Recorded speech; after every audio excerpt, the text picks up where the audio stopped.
Hello বন্ধুরা, আশা করি সবাই ভালো আছেন। আজকে জানাবো DR20 এই সাসপেনশনের কাজ কি, এর সাইড ইফেক্টগুলো কি কি আছে, এর ডোজ কীরকম হবে, এইসব বিস্তারিত ইনফরমেশন নিয়ে এই ভিডিওতে আলোচনা করা হয়েছে। ভিডিওটি প্রথম থেকে শেষ পর্যন্ত দেখতে থাকুন। DR20 হচ্ছে ডোটাভেরিন হাইড্রোক্লোরাইড সাসপেনশন। এটি শিশুদের পেট ব্যথা, পেটে যন্ত্রণা, প্রস্রাব সংক্রান্ত সমস্যায় এটিকে ব্যবহার করা হয়। বিস্তারিত আলোচনা এই ভিডিওতে করা হয়েছে। প্রথমত আমরা ওষুধ সম্পর্কে একটু জেনে নিই।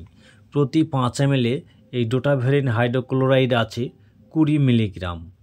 এটি দাম 130 টাকা। এটি হচ্ছে 60 ml এর বোতল। এটিকে তৈরি করেছে ভ্যালেন্টেস ফার্মাসিউটিক্যাল প্রাইভেট লিমিটেড। DR20 এই সাসপেনশনটি ব্যবহার করা হয় পেটের ব্যথা যন্ত্রণার জন্য।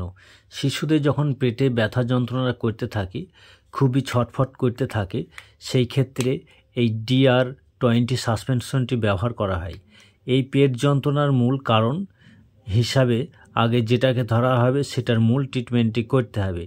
যেমন পেটে ব্যথা বা যন্ত্রণা হতে থাকে, প্রস্রাব সংক্রান্ত সমস্যা হলে প্রস্রাবে জ্বালা যন্ত্রণার ফলেও হতে পারে। পেটে যদি বারবার ব্যথার যন্ত্রণা দেখা দেয়, সেটি পাতলা পায়খানা বা আমাশা সংক্রান্ত কোনো সমস্যা থেকেও হতে পারে। কৃমি থেকেও পেটে ব্যথা যন্ত্রণা হতে পারে। শিশুদের পেটে ব্যথা যন্ত্রণা গ্যাস অ্যাসিডিটির ফলেও হতে পারে। পেট ফেঁপে যায়, ফলে পেটে যন্ত্রণা করতে পারে।